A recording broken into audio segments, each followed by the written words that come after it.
आज हम पॉइंटर्स के बारे में पढ़ेंगे। इससे पहले हमने लेवल 3 देखा था, जिसमें हमने काफ़ी कुछ चीज़ें देखी।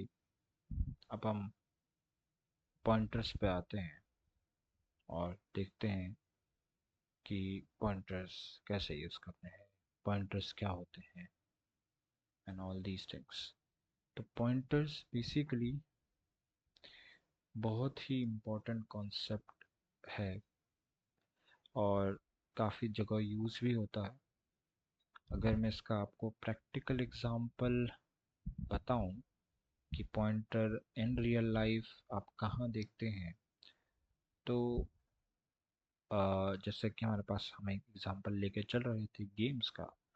तो गेम इंजन जो होता है, बेसिकली अनरियल की बात हो या फिर यूनिटी की बात हो या कोई भी और गेम इंजन है, तो वो internally they are using pointers only, because वहाँ पे हमें, जैसे कि आपको पता है कि गेम्स के अंदर हमें बहुत ही फास्ट जो है मेमोरी को एक्सेस करना पड़ता है और बहुत ही फास्ट मेमोरी को रिमूव भी करना पड़ता है, ताकि अगर कोई भी कैरेक्टर है, लेट्स से हमें गेम के अंदर कोई कैरेक्टर ऐड करना है, तो काफ़ी फास्ट ऐड हो, अदरवाइज वो लैग लगेगा हमें गेम के अंदर। और अगर रिमूव करना है तो वो फास्ट रिमूव हो, अदरवाइज वो थोड़ा सा डिले लगेगा गेम के अंदर और एक्सपीरियंस भी ख़राब करता है। तो इसीलिए बेसिकली और काफ़ी जगह यूज़ होता है पॉइंटर्स का, तो इसलिए ये एक इम्पॉर्टेंट कॉन्सेप्ट बन जाता है। तो सी लैंग्वेज में पॉइंटर्स काफ़ी वी कैन से कि काफ़ी बड़ा टॉपिक है और इसमें काफ़ी कुछ चीज़ें आती हैं और ऐड भी करी जा सकती हैं। बट हम इम्पोर्टेंट टॉपिक्स को देखेंगे पॉइंटर्स के अंदर, और जो कुछ ऐसे टॉपिक्स रहेंगे अ, जो बच जाते हैं या जो रह जाते हैं, उनको हम आने वाले प्रोजेक्ट्स में कवर करेंगे। तो चलिए देखते हैं कि हम पहले क्या क्या टॉपिक्स देखने वाले हैं। तो जो टॉपिक्स हम देखेंगे बेसिकली वो टॉपिक्स हैं: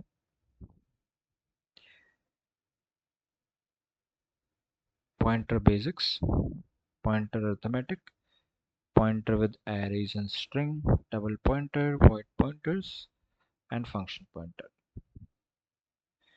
तो इसको हम डिफरेंट डिफरेंट पार्ट्स में कवर करेंगे क्योंकि ये काफ़ी डिटेल्ड टॉपिक है, इसलिए इसमें थोड़ा सा हमें टाइम देना पड़ेगा। इसको हम पहले इसका थ्योरी समझेंगे एंड देन हम एट द लास्ट हम इसका जो भी प्रैक्टिकल है वो करके देखेंगे। सो चलिए स्टार्ट करते हैं पॉइंटर बेसिक्स से। सो हमारा पहला टॉपिक है पॉइंटर बेसिक्स। पॉइंटर बेसिक्स, तो first of all let us understand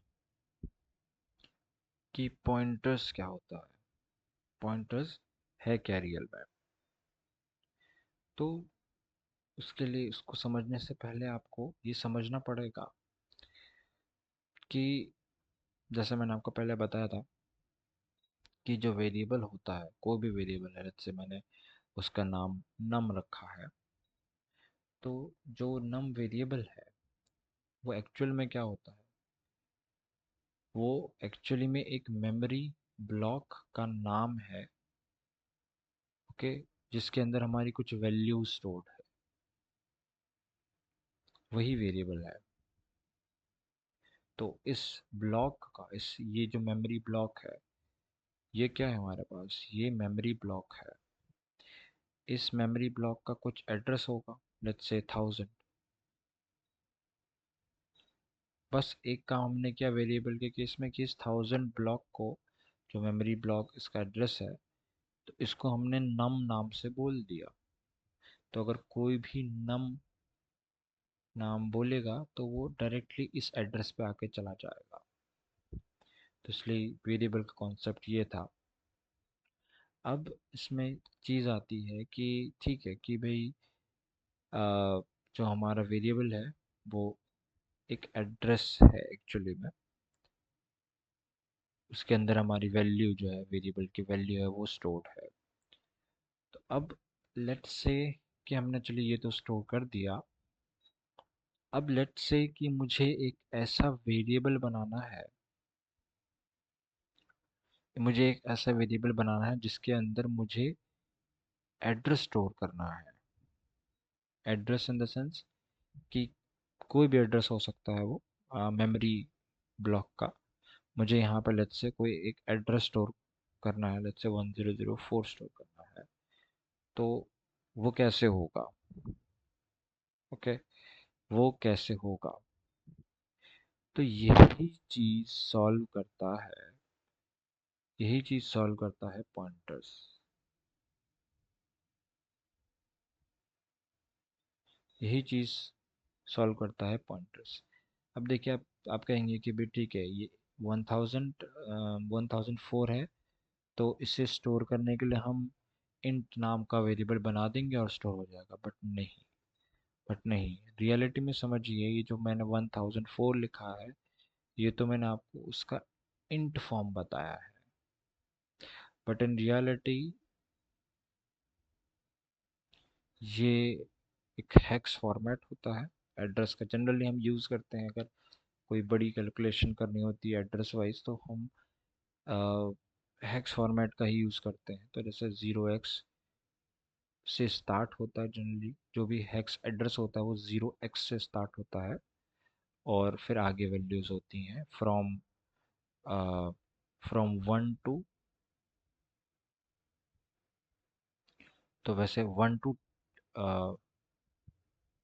10, 1 to 9 तक नॉर्मल वैल्यूज़ होती हैं, और उसके बाद 15 तक ए से लेके चलती हैं। तो A10, B12, C13, D14, E15, तो F होता है टोटल, F तक होता है। तो F15 होता है वैसे तो, अगर हम वैसे स्टार्ट करेंगे 10 से स्टार्ट करेंगे तो F जो है 15 पे आ जाएगा। तो इस टाइप से चीज़ें रहती हैं। तो इस टाइप से हमारी वैल्यूज रहती हैं। तो यहाँ पे कुछ एड्रेस ऐसा हो सकता है, लेट्स से FD5, इस टाइप से कुछ एड्रेस होता है। तो वहाँ पे एड्रेस डायरेक्टली स्टोर करना इंट टाइप के वेरिएबल में इट्स नॉट पॉसिबल, बिकॉज ये एक तरीके से इंट भी नहीं है। तो इंट में आप इसे स्टोर नहीं कर सकते हैं। तो इसीलिए एड्रेस को स्टोर करने के लिए एक स्पेशल वेरिएबल बनाया जाता है जिसको बोलते हैं पॉइंटर्स। तो यहाँ से डेफिनेशन निकल के आती है पॉइंटर की, कि pointer is a special variable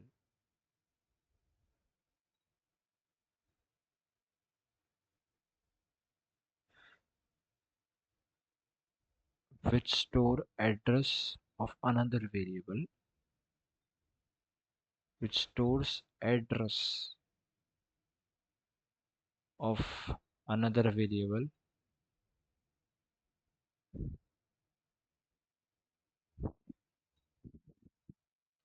or any type। Okay, तो बेसिकली पॉइंटर एक स्पेशल वेरिएबल है जो दूसरे वेरिएबल का या किसी और टाइप का एड्रेस जो है स्टोर करता है। तो जिस भी टाइप का आप पॉइंटर बनाएंगे, वो उसी टाइप की वैल्यू, वो उसी टाइप के बेसिकली उसका एड्रेस स्टोर करेगा। कि भाई जैसे आपने इंट टाइप का पॉइंटर बनाया, तो वो इंट टाइप के वेरिएबल का ही एड्रेस स्टोर करेगा। अगर आपने स्ट्रिंग या आपने फ्लोट का जो है पॉइंटर बनाया, तो फ्लोट के वेरिएबल का ही एड्रेस स्टोर करेगा। तो उसका सिंटेक्स हम देख लेते हैं। सिंटेक्स होता है, आप डेटा टाइप लिखते हैं, जो भी आपका डेटा टाइप है, पॉइंटर का नाम लिखिए, यहाँ पे पॉइंटर का नाम आएगा। उसके बाद जो भी इक्वल्स टू जो भी आप एड्रेस बेसिकली रखना चाहते हैं वो आप यहाँ पे प्रोवाइड कर सकते हैं। तो ये इस टाइप से इसका सिंटेक्स बनता है। तो इसका एग्जांपल मैं अगर आपको दूं तो बेसिकली इंट pt, जनरली हमें यहाँ पे एक और चीज़ लगानी पड़ती है जो मोस्ट इम्पॉर्टेंट है, उसके बिना वो पॉइंटर नहीं बनेगा, विच इज़ स्टार ऑपरेटर। तो ये स्टार जो ऑपरेटर लगता है, इसी की वजह से हमारा जो वेरिएबल है वो पॉइंटर में कन्वर्ट हो जाता है। अदरवाइज तो वो नॉर्मल इंट टाइप का रहेगा। अगर मैं इसमें जो है, अगर मैं इसमें स्टार नहीं लगाऊं तो वो नॉर्मल इंट रहेगा। इसलिए हमें यहाँ पर जैसे ही मैं स्टार लगाता हूँ तो ये एक स्पेशल वेरिएबल बन जाएगा जो किसी दूसरे वेरिएबल का एड्रेस स्टोर करेगा। अब वो जो भी एड्रेस स्टोर करेगा वो इंट वेरिएबल का ही करेगा।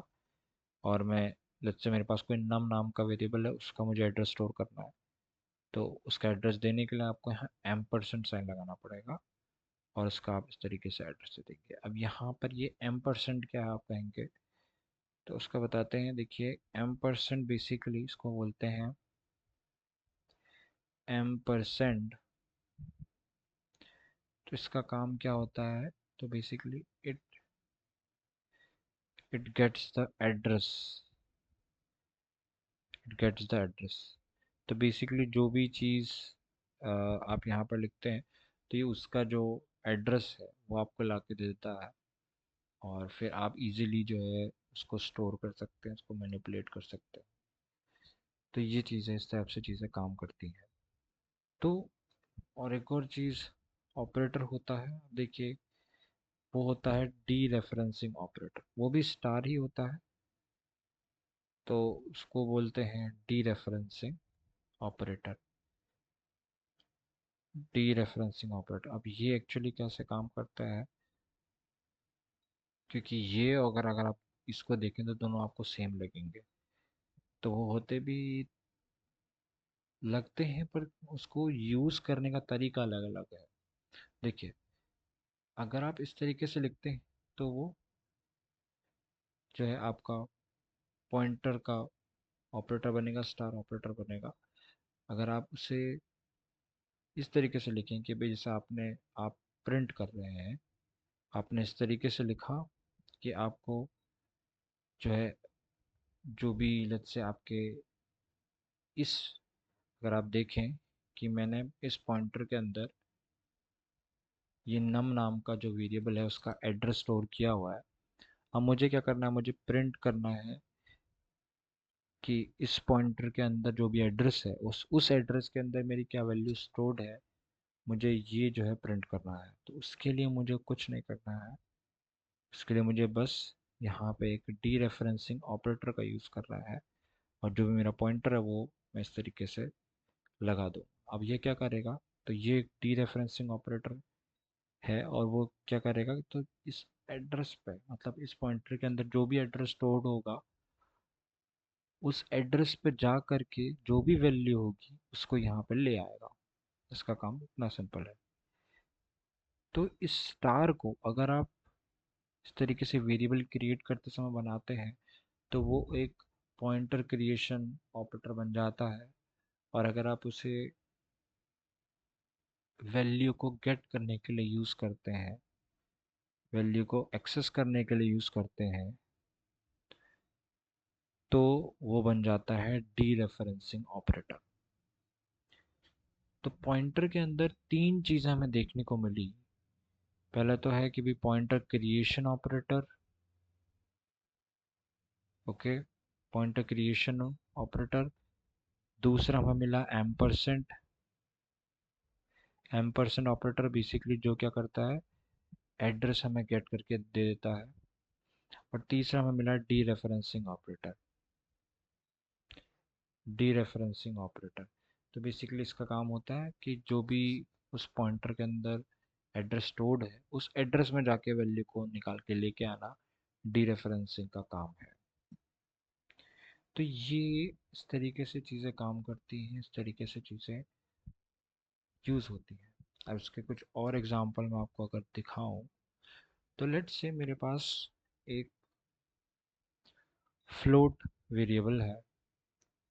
तो लेट्स से मैंने कहा फ्लोट n इक्वल्स टू 3.2, इस टाइप से मैंने कहा। और मैंने एक पॉइंटर क्रिएट किया, लेट्स से स्टार p। अब मुझे क्या करना है, इसके अंदर मुझे जो फ्लोट है इसका एड्रेस स्टोर करना है। तो मैं अगर ऐसा करने जाऊंगा तो क्या चलेगा? बिल्कुल नहीं। क्यों? क्योंकि अगर आप ध्यान से देखें तो यहाँ पे जो टाइप है वो इंट है।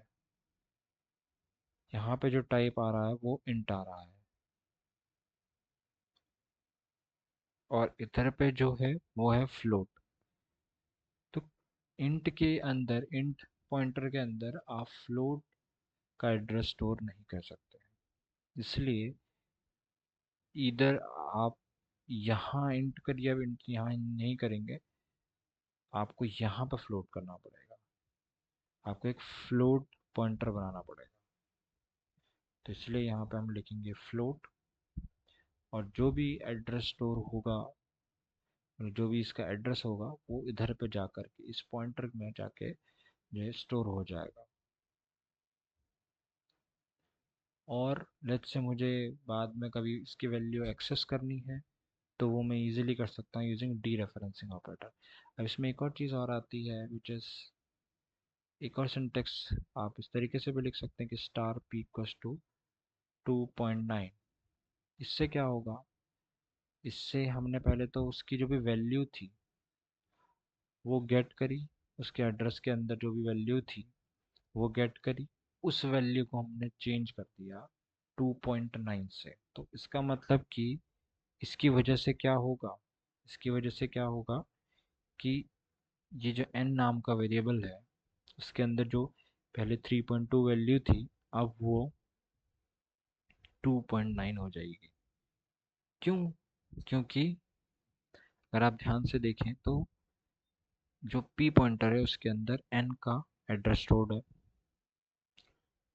और हमने क्या किया, उसी एड्रेस में जाके वैल्यू को 2.9 कर दिया। तो अब क्या होगा, उसकी वजह से जो एक्चुअल वेरिएबल था उसकी वैल्यू भी यहाँ पे चेंज हो जाएगी, क्योंकि उसी का एड्रेस जो है पॉइंटर के अंदर स्टोर था।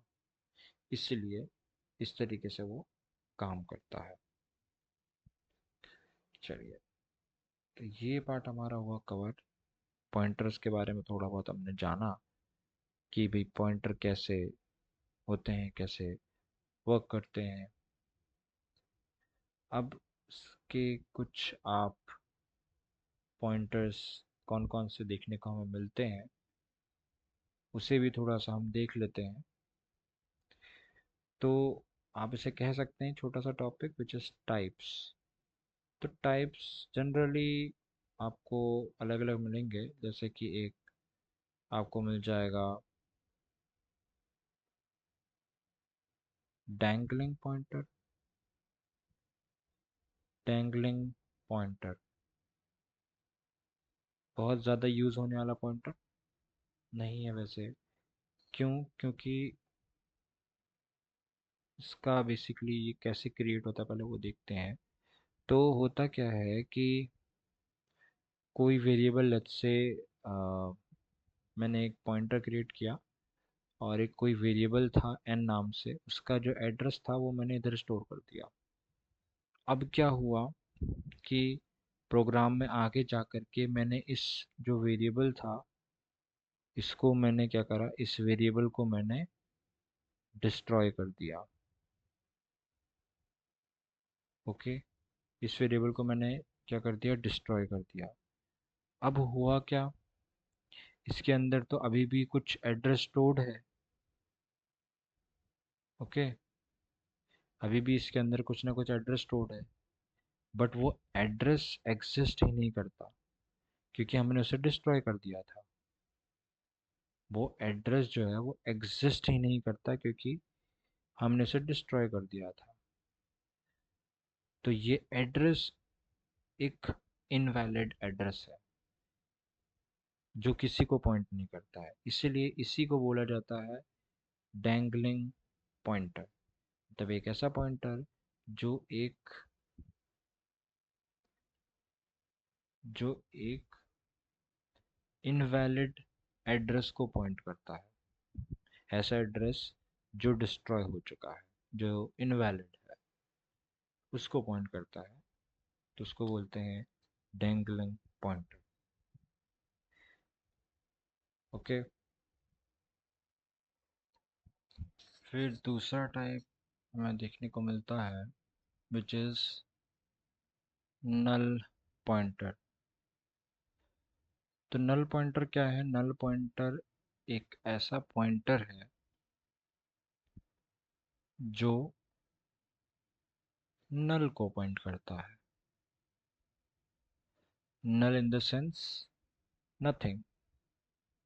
तो नल पॉइंटर भी एक ऐसा पॉइंटर है जो नल को पॉइंट करता है, नथिंग को पॉइंट करता है। अब ये कहाँ पे यूज़ होता है? तो लेट्स से आपने क्या किया कि अभी आपको एड्रेस नहीं पता किसी चीज़ का, मतलब आपने पहले से पॉइंटर क्रिएट कर लिया है। आप रन टाइम पे डिसाइड करेंगे कि इस पॉइंटर के अंदर आपको किसका एड्रेस स्टोर करना है, क्योंकि अभी आपको नहीं पता एड्रेस क्या है।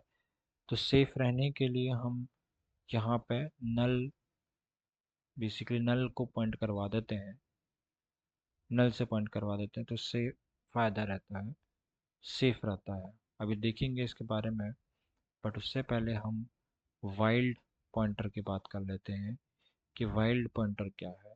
वाइल्ड पॉइंटर बेसिकली वो क्या होता है, बस इस टाइप से होता है। मतलब वो एक अनइनिशियलाइज्ड मतलब एक अनइनिशियलाइज्ड मेमोरी को पॉइंट कर रहा है, और इसे डेंजरस भी बोला जाता है। और ऐसा क्यों? तो ऐसा इसलिए क्योंकि इसके अंदर कोई भी गार्बेज वैल्यू हो सकती है, और गार्बेज वैल्यू हो सकती है। और गार्बेज वैल्यू लेट्स से कि किसी एक ऐसे एड्रेस को, जो भी गार्बेज वैल्यू थी इसके अंदर, वो एक ऐसा एड्रेस था जो हमारे लिए इम्पोर्टेंट था, और हमने उसमें कुछ चेंज कर दिया आगे जाके प्रोग्राम में।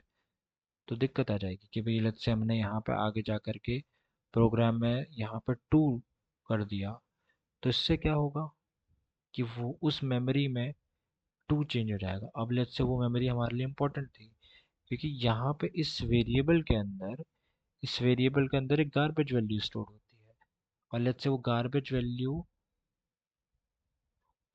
बाय मिस्टेकनली ही, या रेयर केस में होगा वैसे तो, बट हो सकता है कि बाय मिस्टेकनली जो गार्बेज वैल्यू थी वो हमारे ही किसी इम्पोर्टेंट एड्रेस को पॉइंट कर रही थी, और हमने प्रोग्राम में आगे जा कर के उसको 2 करके इनिशियलाइज कर दिया, तो हमारी जो इम्पोर्टेंट मेमोरी थी वो ओवरराइट हो जाएगी 2 से।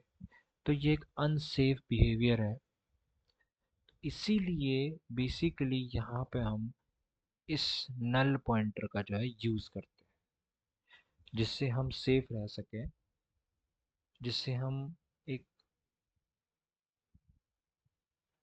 बेसिकली अनडिटरमाइंड एड्रेस को चेंज ना करें जिसके बारे में हमें कुछ भी नहीं पता। तो इसीलिए इसको एक सेफ तरीका बोला जाता है, जिसमें हम एक नल पॉइंटर को बेसिकली पॉइंट कर रहे होते हैं। तो अगर आप आगे जाके इस प्रोग्राम में इस प्रोग्राम में आगे जाके अगर आप 2 भी लिखते हैं, तो ये आपको कंपाइलर आपको एरर दे देगा और बोलेगा कि ये एक नल पॉइंटर है, और इसको आप कोई भी वैल्यू असाइन नहीं कर सकते।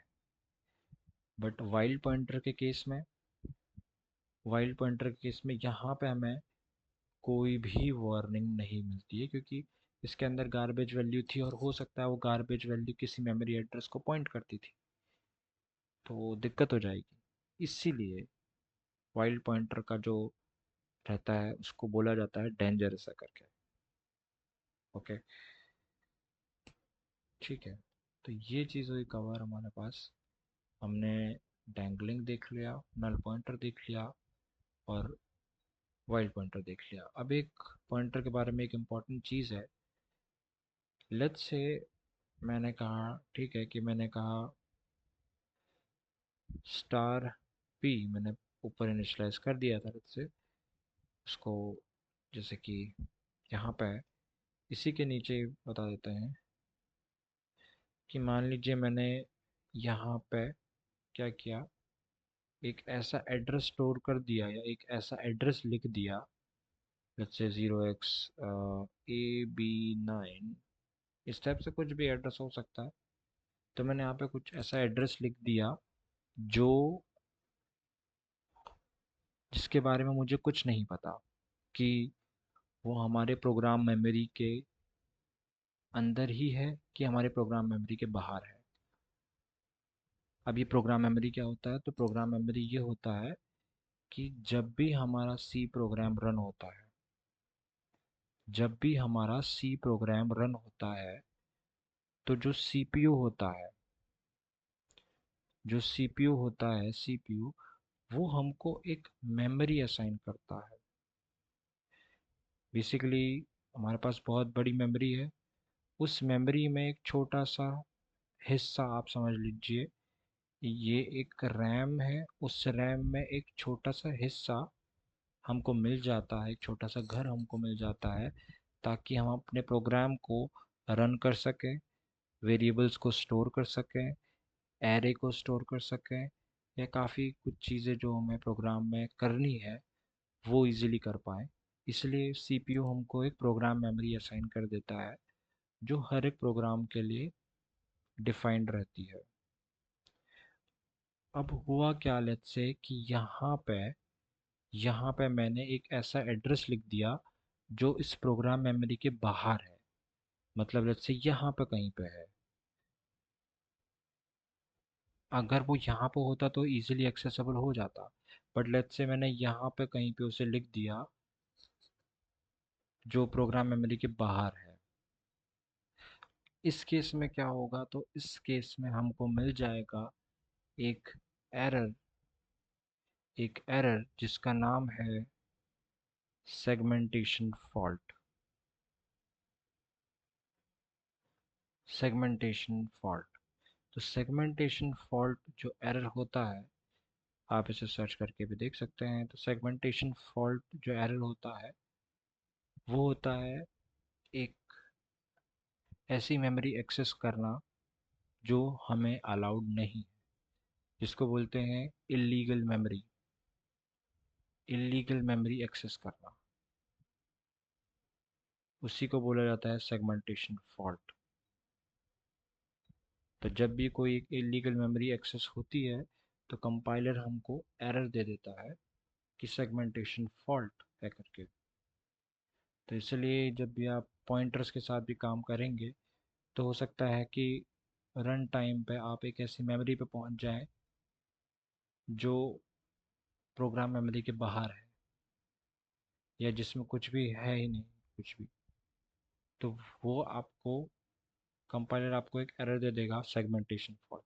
तो उसका मतलब आप समझ जाइएगा कि जब भी आपको ऐसा एरर मिलता है तो उससे हम समझ सकते हैं कि हमारा पॉइंटर एक इलीगल मेमोरी पे पहुंच गया है। तो ये सब चीज़ें हमने देखी पॉइंटर्स के बारे में, काफ़ी कुछ चीज़ें देख ली हैं। अब हम थोड़ा सा आगे चलते हैं और पॉइंटर अरिथमेटिक की बात करते हैं कि पॉइंटर अरिथमेटिक कैसे काम करता है और क्या होता है। तो चलिए, पॉइंटर अरिथमेटिक की अगर मैं बात करूं, तो जैसे कि हमारा नॉर्मल मैथ्स में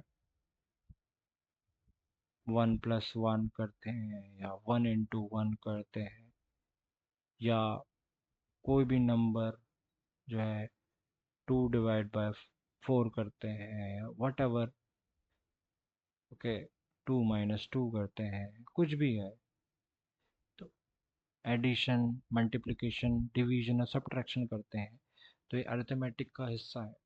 तो इसी तरीके से पॉइंटर्स में भी हम अरिथमेटिक करते हैं, मतलब हम पॉइंटर्स में भी अरिथमेटिक वाले जो ऑपरेशंस रहते हैं वो करते हैं। तो अब इसमें एक इम्पॉर्टेंट चीज़ है कि पॉइंटर्स में हर एक अरिथमेटिक ऑपरेशन अलाउड नहीं होता है, कुछ ही अरिथमेटिक ऑपरेशंस अलाउड होते हैं, और वो हम पहले लिख लेते हैं क्या क्या अलाउड नहीं है, ताकि हमें क्लियर रहे कि क्या अलाउड नहीं है पॉइंटर्स अरिथमेटिक के अंदर। तो बेसिकली पॉइंटर अरिथमेटिक के अंदर जो चीज़ अलाउड नहीं है पहले वो लिख लेते हैं। तो सबसे पहला तो है कि मल्टीप्लिकेशन पॉइंटर अरिथमेटिक के अंदर अलाउड नहीं है, दूसरा डिवीजन अलाउड नहीं है, तीसरा एडिशन अलाउड नहीं है। तो ये तीनों जो है, ये तीनों नॉट अलाउड है। बाकी सब चीज़ें आपको अलाउड मिलेंगी पॉइंटर के अंदर, मतलब पॉइंटर के अंदर हम माइनस कर सकते हैं, और भी चीज़ हम देखेंगे वो कर सकते हैं। तो मतलब हम दो पॉइंटर्स को, इसका मतलब है कि हम दो पॉइंटर्स को जोड़ नहीं सकते हैं, दो पॉइंटर को मल्टीप्लाई नहीं कर सकते हैं, दो पॉइंटर को हम डिवाइड नहीं कर सकते हैं। बट हाँ, अगर आप एक पॉइंटर और एक इंटीजर ले रहे हो वो आप कर सकते हो, वो पॉसिबल। बट दो पॉइंटर को ऐड नहीं कर सकते, वो नॉट अलाउड है। तो चलिए अब कुछ अरिथमेटिक ऑपरेशंस देखते हैं कैसे एक्चुअली काम करते हैं वो। तो लेट्स से मैंने अगर लिखा कोई भी, मैं यहाँ पर एग्जांपल ले लेते हैं। अब इसके लिए आपको बेस्ट समझ में आएगा एरे से, तो हमने एरे पढ़ लिया जैसे कि, तो एरे देख लेते हैं कि एरे क्या है। तो लेट्स से यहाँ पर लिखा मैंने 5 to 7 स्टेप से मैंने कुछ वैल्यूज़ लिखी हैं, और मैंने क्या किया कि एक पॉइंटर बनाया मैंने, और इसके अंदर मैंने एरे को, एरे का एड्रेस स्टोर कर लिया। तो अब आप एम% एरे लिखिए या आप नॉर्मल सा एरे लिखिए, बात एक ही है, क्योंकि मैंने पहले भी बात किया था कि जो एरे का नाम है वो एड्रेस बेसिकली रिटर्न करता है। तो अगर मैं केवल एरे लिखूंगा तब भी चल जाएगा, क्योंकि वो एड्रेस रिटर्न करता है, और हमने एक स्पेशल वेरिएबल बनाया ही है एड्रेस स्टोर करने के लिए। तो यहाँ पे अब क्या है कि इस पॉइंटर के अंदर इस एरे का जो है एड्रेस आ चुका है। अब हम इसी पे पॉइंटर अरिथमेटिक लगाएंगे और देखेंगे कि कैसे वर्क करता है। तो जैसे कि मान लीजिए मैंने क्या करा, मुझे एक नीड आई कि मैंने कहा कि ठीक है p+1, तो इससे क्या आपका आंसर आएगा। तो देखिए इसमें एक चीज़ होती है कि ये जो वन है, ये वन क्या है, अगर आप इसे ध्यान से देखें ये वन क्या है, ये वन एक इंटीजर है, ये वन एक इंटीजर है। और इंटीजर है तो मेमोरी में कितना साइज लेता है, मेमोरी में कितना बाइट लेता है, अगर देखें तो ये डिपेंड करता है वैसे तो, but on an average generally ये 4 बाइट लेता है, जनरली ये 4 बाइट लेता है स्पेस मेमोरी में। तो लेट्स से मेरे पास इस p के अंदर जो वैल्यू स्टोर थी, जो एरे एलएच से, इसका जो एड्रेस एलएच से मान लेते हैं 1000 है। अब जैसे कि आपको पता ही है कि ये जो भी एरे होता है ये एड्रेस रिटर्न करता है, किसका एड्रेस रिटर्न करता है, तो वो बेस एड्रेस रिटर्न करता है, मतलब पहले एलिमेंट का एड्रेस रिटर्न करता है। इसका मतलब इसका एड्रेस जो है 1000 होगा, तो 1000 इसका एड्रेस हो गया। और जैसे कि हमने बताया कि ये वन जो है इंटीजर है और मेमोरी में ये 4 बाइट का साइज लेता है, तो इसका मतलब वन है तो 4 बाइट, तो यहाँ पर 1 into 4 आ जाएगा इस टाइप से। तो ये कितना आ जाएगा, 1004। और आपको जैसे कि पता ही है कि ये भी एक इंटीजर है और ये भी इंटीजर है। इसका मतलब ये इंटीजर 4 बाइट ले रहा होगा और ये भी 4 बाइट लेगा। इस तरीके से सारे 4 बाइट लेंगे। तो जैसे अगर इसका एड्रेस 1000 होगा तो इसका एड्रेस क्या होगा, क्योंकि अगर आप ध्यान से देखो तो ये 4 बाइट ले रहा है मेमोरी में। ओके, तो जो नेक्स्ट एड्रेस आएगा वो कितना आएगा, 1000 + 4।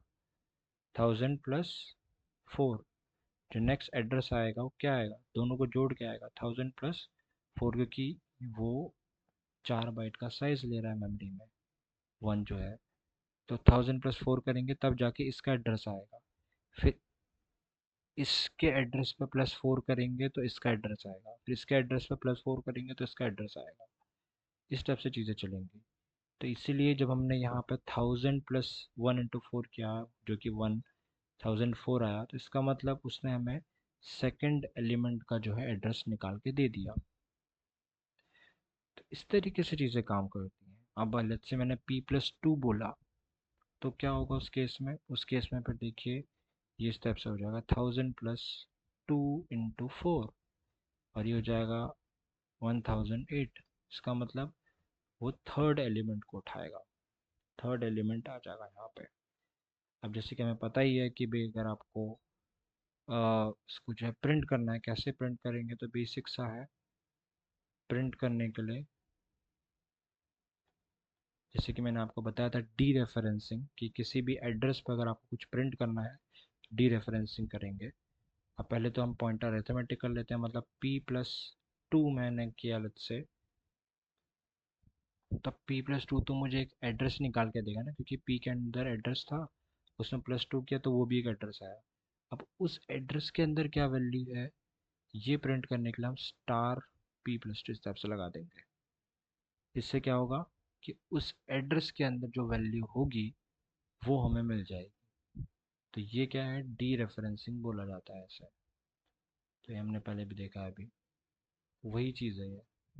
तो ये इसकी वैल्यू को ला करके प्रिंट कर देगा। तो इस तरीके से जो है हमारा जो अरिथमेटिक ऑपरेशन है एडिशन का, वो वर्क करता है।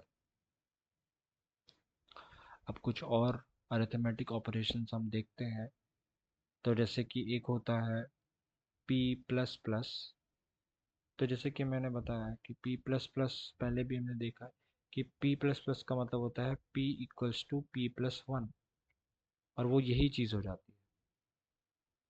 बट p++ जनरली बाद में वैल्यू को स्टोर करता है, पहले वो कैलकुलेशन कर लेता है, होता है। ओके, तो p++ भी इसी तरीके से काम करेगा, p माइनस माइनस भी इसी तरीके से काम करेगा। अब माइनस कैसे करता है वो ज़रा देखते हैं। तो लेट्स से मैंने कहा कि p-1 मुझे करना है। ओके, और लेट्स से मेरे पास p के अंदर जो भी वैल्यू है वो है मेरे पास 1008। और जब 1008 - 1 करूँगा तो ऑब्वियसली बात है 1 कितना साइज लेगा, 4 बाइट का। तो यहाँ पर इस तरीके से ×4 हो जाएगा। और जब आप इसे करोगे तो ये आ जाएगा 1004। इसका मतलब आपको आपका जो एड्रेस है वो पहला सेकंड एलिमेंट आ जाएगा। तो ये क्या है, एक सेकंड एलिमेंट आपको रिटर्न हो जाएगा। बट अगर आप बेसिकली इसके अंदर जो वैल्यू है वो आपकी 1000 है तो वहाँ पर प्रॉब्लम आ जाएगी, क्योंकि 1000 - 1 जब आप करोगे तो 1000 - 1 × 4 मतलब 1000 - 4, जो 996 आएगा। और वो एक सेगमेंटेशन फॉल्ट का एरर आपको दे देगा, क्योंकि 996 नाम का कोई एड्रेस हमारी प्रोग्राम मेमोरी में नहीं है। वो इस एरे के अंदर नहीं है, राइट। वो इस एरे के अंदर नहीं है, अगर आप ध्यान से देखो तो वो इस एरे के अंदर नहीं है, वो इस एरे के बाहर का एड्रेस है। इसीलिए हमें एक एरर मिलेगा जिसका नाम है सेगमेंटेशन फॉल्ट। बट अगर आपके पास कुछ ऐसी वैल्यूज़ हैं कि भी जो अभी एरे के अंदर एग्जिस्ट करती हैं और आंसर निकालने के बाद भी उसी एरे के विद इन आपका एड्रेस आ रहा है, तो इजीली आपका जो है वो रिटर्न कर देगा एलिमेंट को। अदरवाइज वो सेगमेंटेशन फॉल्ट आपको एरर रिटर्न करेगा। तो इस तरीके से हमारा माइनस ऑपरेशन काम करता है। तो इसी तरीके से हमारे पास डिफरेंट डिफरेंट अरिथमेटिक ऑपरेशंस होते हैं। फर्दर हम आगे जब चीज़ें करेंगे और तो उनको हम डिकोड करेंगे, क्योंकि काफ़ी ऑपरेशंस हो सकते हैं। There are number of possibilities, बहुत सारे अरिथमेटिक ऑपरेशंस हो सकते हैं। बट अभी हम जो इम्पोर्टेंट है, जो हमारे प्रोग्राम को बेसिकली बिल्डअप करने के लिए यूज़ किए जा सकते हैं, वो हमने देखे। लाइक प्लस देख लिया, माइनस देख लिया। तो जो इम्पोर्टेंट है वो हम देख रहे हैं। तो इस तरीके से आपका पॉइंटर अरिथमेटिक काम करता है। तो अगर आपको पॉइंटर अरिथमेटिक जो आप करेंगे तो ये कहाँ पे यूज़ होता है, अगर आप देखें तो बेसिकली एफिशिएंटली, जैसे मैंने एरे के केस में भी आपको बताया कि हम एफिशिएंटली एरे के एलिमेंट को एक्सेस कर पा रहे थे। तो एक तो यूज़ यहाँ पर भी हो सकता है इसका कि भाई आप जो है एक डायनामिक एरे बना रहे हैं। इसको हम आगे देखेंगे डेटा स्ट्रक्चर्स में। लिंक्ड लिस्ट जब आप पढ़ेंगे तो लिंक्ड लिस्ट में क्या होता है, लिंक्ड लिस्ट में हम बहुत सारे नोड्स बनाते हैं। और नोड्स क्या होते हैं, बेसिकली एक बहुत सारे नोड्स बनाते हैं। नोड्स क्या होते हैं, नोड्स एक मेमोरी ब्लॉक होते हैं और कुछ नहीं होता। और मल्टीपल मेमोरी ब्लॉक को, ज़रूरी नहीं है वो कंटिन्यूस हो, वो मेमोरी ब्लॉक अलग अलग जगह पर हैं। मल्टीपल मेमोरी ब्लॉक्स को हम कनेक्ट कर देते हैं एक दूसरे से। कैसे कनेक्ट करते हैं, तो पॉइंटर्स के ज़रिए ही कनेक्ट किया जाता है। तो वो हम देखेंगे कि कैसे एक्चुअली कनेक्ट करते हैं, कैसे ये वर्क करता है। तो बेसिकली यही होता है कि भाई एक चेन बना दी जाती है, लिंक्ड लिस्ट जिसको बोलते हैं। लिंक्ड लिस्ट मीन्स एक ऐसी लिस्ट है जो लिंक्ड है, जुड़ी हुई है। तो पॉइंटर्स की मदद से होता है, काफ़ी ज़्यादा यूज़ केस है। तो और भी जगह और भी डेटा स्ट्रक्चर में पॉइंटर का यूज़ किया जाता है, ट्री में यूज़ होता है, और भी जगह यूज़ होता है। और जैसे कि आपको पता है कि जो डेटा स्ट्रक्चर्स हैं ये एट द कोर, सॉफ्टवेयर के कोर में यूज़ होते हैं। जैसे कि अगर मैं एग्जांपल दूं तो डेटाबेस में B plus trees generally use किए जाते हैं।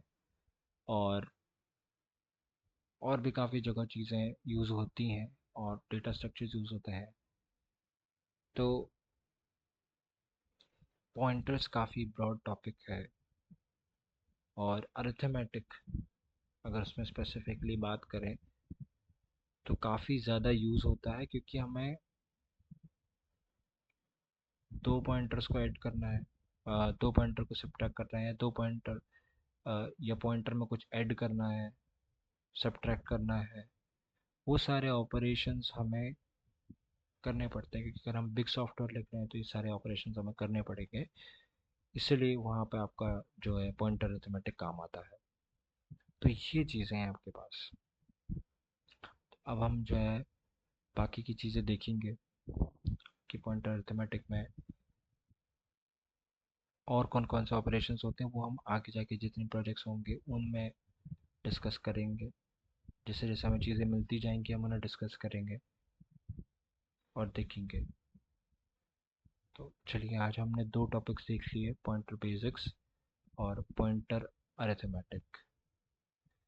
बाकी की चीज़ें हम अलग दूसरे पार्ट में देखेंगे। तब तक के लिए धन्यवाद। Thank you.